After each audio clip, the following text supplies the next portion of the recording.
Hello everyone and welcome back to another Diecast review. Today we have a Diecast that I'm kind of iffy on paint scheme wise, but this is Kyle Busch's 2020 number 18 M&M's Minis. Now the reason I'm kind of iffy on this is because normally Kyle Busch and M&M's, whatever, will just change up their scheme for the new flavor or new style of M&M, right?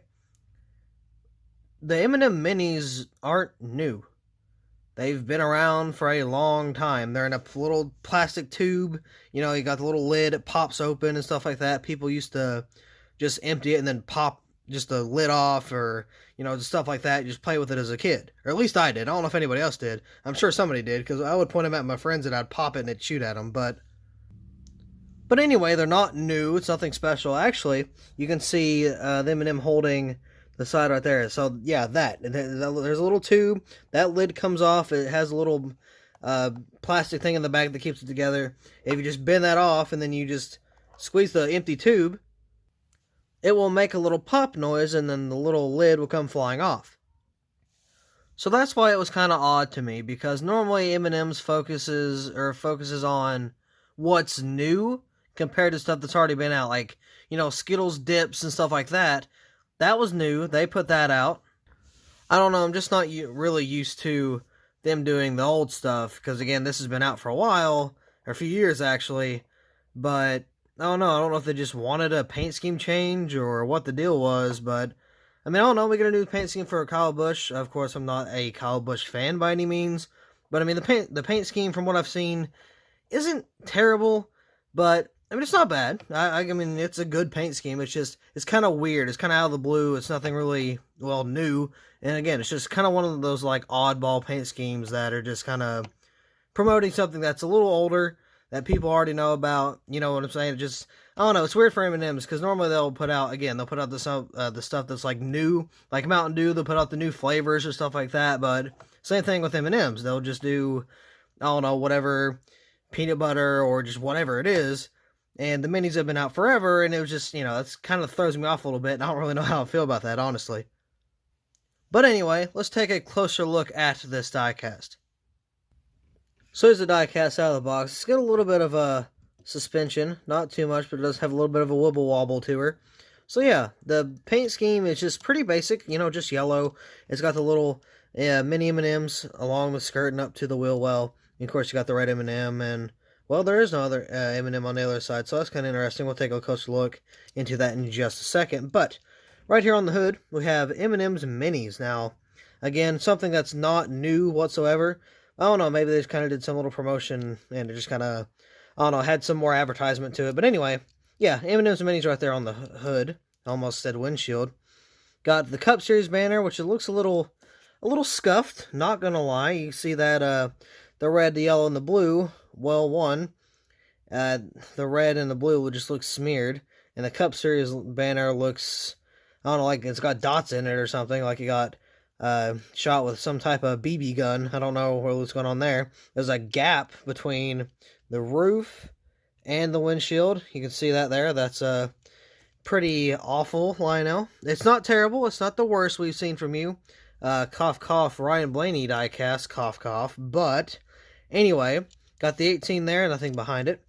Got Kyle Busch, M&M's Minis right there. And then you got a white, or not a white, what? And then you got a yellow spoiler. Almost messed that up. And, what? So, we got a plain Jane spoiler, right? No color, just yellow.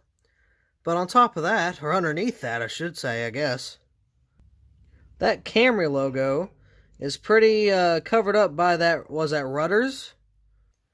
That logo is being covered up pretty good, so I don't know what's going on there. Got Toyota again, got another Toyota logo. Got the 18, the taillights XSE right there in the crack of the deck lid for whatever reason. Got the M&M Minis right here on the side. I got just the bottle, of course, and you got it all spilling out. Got Ream right there, Stanley, milk chocolate M&Ms. Of course, you got the Minis there. Once again, got them all spilling out onto the side. We got Cessna, Sherwin-Williams, Simon's, Mobile One, some type of mountain lion Puma looking thing. Lincoln Welders, Mac Tools, Freightliner, Interstate Batteries. Got the 18 there. Of course, got those M&Ms. As I've said a billion times, that was something. I think that's something from a diecast I was making earlier. We got NASCAR Race Car and NASCAR Cup Series. Got Rowdy right there. Got a little paint chip for whatever reason. Don't know why. I guess because it's Lionel. Got Toyota, Joe Gibbs. I don't know what that one is. That might be Snickers. I don't know what that one is. Skittles, Pedigree, and whatever that last one is. They're a little hard to read. Yellow roof rails. I don't know why they're not black. I wish they were black. They would look better black. Because you got a black splitter, but a yellow spoiler, and yellow roof rail. So I think if they threw black onto that, it would look a lot better. But that is just my opinion, of course. You got 3M, K&N, Lincoln Welders, and Sunoco. You got the Cup Series. What? Got the Camry logo there. Got the 18, front end wraparound. Joe Gibbs Racing. Nothing crazy. Just, your simple, little basic paint scheme. Nothing, wild. But I mean, hey, it's not a bad diecast overall. It's just really not my type of thing. And I feel like it's not relevant, you know what I mean? It's like, this has been out forever, but they just made a diecast in 2020, and it kind of doesn't make sense to me. But I mean, I can't really say anything. I don't know, I'm not into all this paint scheme making and stuff like that, or reason behind it. But either way, pretty good diecast and pretty good paint scheme. So if you are a Kyle Busch fan, I do recommend to pick it up. Again, I'm not really a Kyle Busch fan myself, like absolutely not, actually. Who knows, this diecast could get rare in the future. I don't know if I see that happening. Like, I can see it, but if it does happen, I don't know why it would happen, if that makes any sense. Because I think he crashed in his paint scheme, but I don't remember what track it was. But either way, Kyle Busch had a terrible season. He really did. He had one win, and one win only. And like 2 stage wins, and that was it. So it is unfortunate for Kyle Busch, because, they didn't get any practice running or anything in. And from what I saw, apparently, they're supposed to do the practice and stuff on iRacing. What? Huh? Why? Just, I don't know. I would, if I was NASCAR, if I was running NASCAR, I would just be like, just do the qualifying. Just the qualifying, no really practice, just qualifying. Go from there, or, I don't know, practice and qualify. It's just, because you can race, right? So, nobody, there shouldn't be a lot of people for the practice anyway.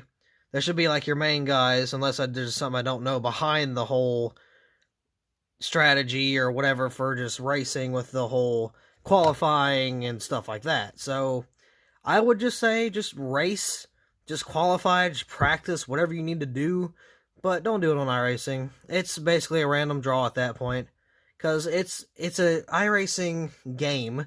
It's a simulator. Granted, it's a very accurate simulator, but it's a simulator on pixels and on computer nonetheless. So it's not real, and I think it's a waste of time. I really do. If you can actually do races, I feel like you can actually do the practices. But I mean, hey, that's just my opinion. That's my reasoning behind that. But anyway, with that being said, that's going to be all for this diecast review. So, thank you all so much for watching. I hope you all enjoyed, and I will see you in the next video.